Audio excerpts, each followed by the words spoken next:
Olá, bom dia, boa tarde, boa noite. Deixa eu me apresentar para vocês. Meu nome é Isael Moreira da Costa. Sou um ex-pastor da Igreja Universal do Reino de Deus, onde eu passei mais de 10 anos como pastor. Foram quase 11 anos no altar da Igreja Universal do Reino de Deus. Eu entrei na igreja como pastor em 1994 e saí em 2004, né? E foi quase 11 anos de pastor. Então, e ali eu vi muita coisa, e o motivo da minha saída, eu quero gravar esse vídeo e relatar esse vídeo e contando a minha história, a minha saída. Eu fui tirado da Igreja Universal de Reino de Deus sem nenhuma acusação, nada eu fiz para ser expulso da igreja, né? Eu estava na região de São Bernardo do Campo, né? E lembrando, só em São Paulo eu fiquei 10 anos trabalhando na Igreja Universal de Deus. Fazia 3 cultos diários, 8 da manhã, às 3 da tarde e às 19 horas. 3 reuniões todos os dias, isso segunda a sexta. Domingo eu fazia os cultos. Primeira reunião, domingo, e a terceira reunião e a última reunião, né? Porque nós tínhamos 4 reuniões no domingo, que era 7 da manhã, às 10 da manhã e às 18 horas. Eu fazia os cultos às 7 da manhã, às 10 meu auxiliar fazia, às 15 horas voltava a fazer o culto e às 18 horas. Encerrava no domingo na minha igreja por volta das 21 horas. E aí após esse horário eu tinha que ainda levar as ofertas da região, na arrecadação do dia, para a central, que é a Catedral da João Dias. Isso era todos os dias. Então eu acordava todo dia 6 da manhã, ia para a igreja, acordava, me preparava, ia para a igreja, chegava na igreja 7 horas da manhã, e só sairia da igreja por volta de 10 horas da noite. Isso na semana. No domingo eu saía por volta de 9 horas da noite. Vinha para a sede, da sede eu ia fazer o trabalho de levar as ofertas, os valores para a central, para a Catedral João Dias. Eu chegava em casa por volta da meia-noite e meia. Dava tempo de tomar um banho, dar descansado, no outro dia de novo, tudo de novo. Período de 10 anos da minha vida. Passei 10 longos anos dentro da Igreja Universal do Reino de Deus, trabalhando ali como pastor. E ali não era só isso, tinha muitas coisas que a gente fazia também. A gente trabalhava na evangelização, visitas, presídios. Eu fazia presídios, evangelização nos presídios, visita nos hospitais, fazia evangelização com os obreiros de porta em porta, na rua, e nós fazia todo o trabalho da igreja. E ali na igreja eu estava muito cansado, sem folga, sem descanso, sem ver a minha família, sem férias, sem nada, era só trabalho. O pastor tem direito de ter nada ele tem, só trabalha para comer e para poder se vestir e manter ali a sua família. E a minha esposa, ela trabalhava na sede, ela tomava conta da parte administrativa da sede, da região, ela que recebia das igrejas, que prestava contas todos os dias, as ofertas, ela que contava, ela que contabilizava as ofertas. E eu trabalho na igreja, minha esposa, na minha igreja, numa igreja, e a minha esposa na sede regional. Isso por muitos anos, né? Então, assim, a minha saída da igreja, vou falar porque me tiraram da igreja. Eu saí, na hora não entendi por que eu saí. Não entendi porque eles tinham me tirado da igreja.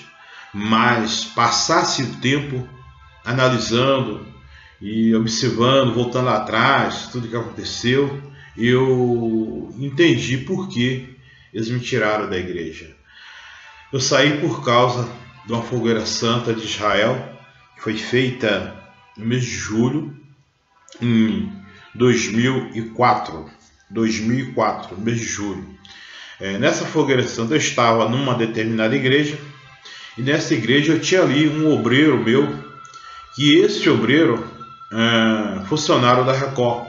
Ele era funcionário da igreja, da Record, trabalhava na Record, na empresa Record, que é do Bispo Macedo.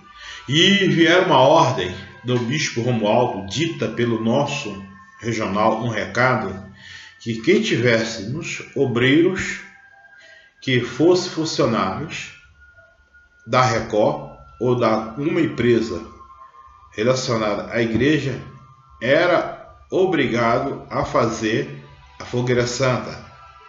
Se não o fizesse, era para passar o nome desse obreiro para o regional, ele ia ser demitido, a empresa mandar ele embora.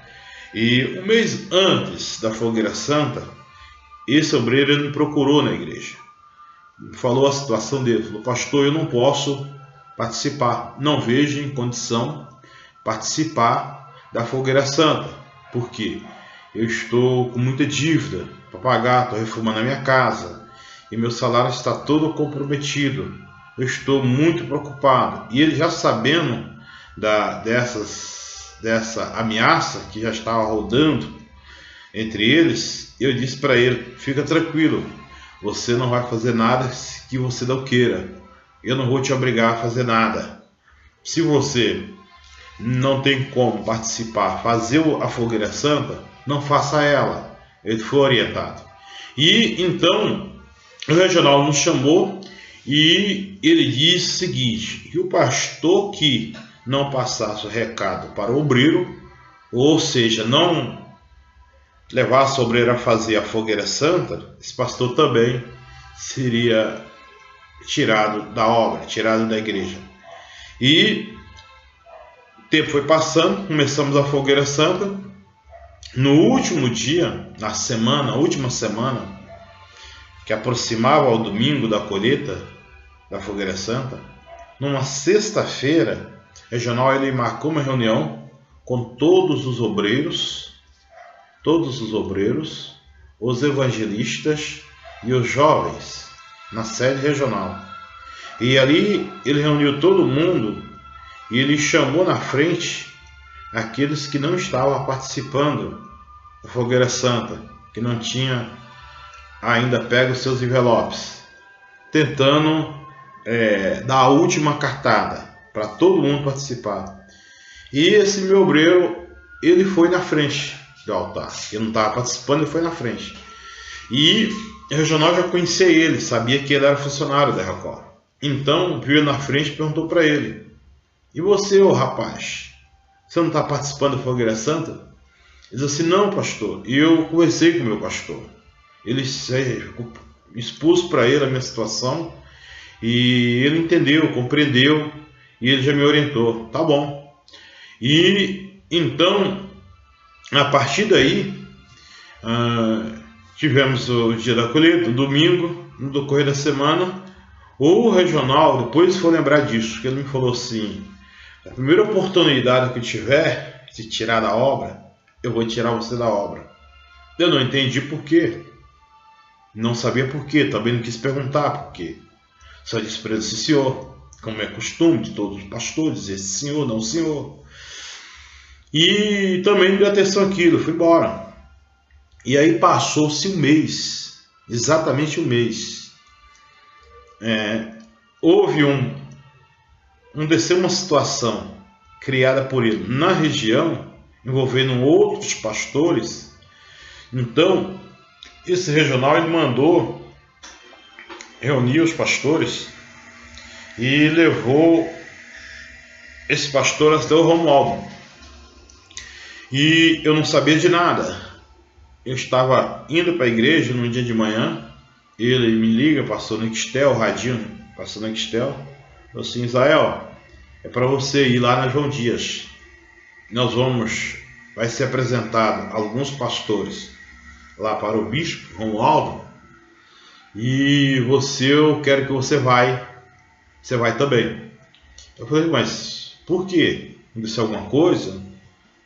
Qual é o problema? Ele disse: não há problema, você vai lá, porque de repente precisa de você para confirmar alguma coisa, falar alguma coisa, você vai estar lá. Eu precisar de você lá. Eu disse para ele: sim, senhor. E então eu fui. Quando eu cheguei lá, vi um monte de pastores lá. E estava gerando uma confusão, uma fofoca, isso me disse, daquilo, que outro, que auxiliar de um pastor, e outro pastor pegou, mexeu na oferta, que o vereador lá foi lá, colocou no envelope, eles têm esses costumes também, fazer teste, provar, testar o pastor se está roubando a oferta, colocou lá no sábado certa quantia, no domingo, que as notas numeradas não chegou na sede. Então, começou por aí. E eu estava ali, sem saber por quê, o que eu ia falar, e sem saber de nada. E aí, quando chamou esses pastores, foi todos nós lá para a sala do Romualdo.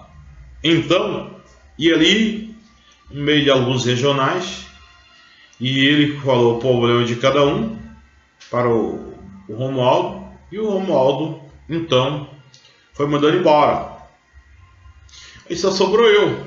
E ele virou para o Gilberto, que era o meu regional, e disse: e ele? Qual é o problema desse rapaz? Ele falou assim: não, bicho, ele é aquele pastor daquilo lá que eu falei para o senhor. Não se expôs, não falou o que era, nem o que não era, eu não entendi nada. Falei assim: não sei o que estou fazendo aqui, não sei não, senhor. Ele perguntou para o regional. E aí ele falou assim: então, meu caro, vai procurar emprego, você também está fora. E foi tanto que teve um outro bispo chamado Emerson, bispo que muitos conhecem, está aí. O bispo Emerson, ele parou lá na porta, na saída, e falou assim: não, pastor, não vai embora não. Ninguém te acusou, ninguém teve nada a falar do senhor, o bicho está nervoso, tal, não considerou, o senhor estava aqui na hora e tirou o senhor da igreja. Eu vou falar com o bispo. Aí eu falei para ele assim: bispo, o senhor vai falar com ele, mas ele mandou desligar eu também do quadro de pastor. Inclusive ele tinha pegado segurança, falou assim: desce lá os bispos com esses pastores e pega cada pastor, um segurança para cada pastor.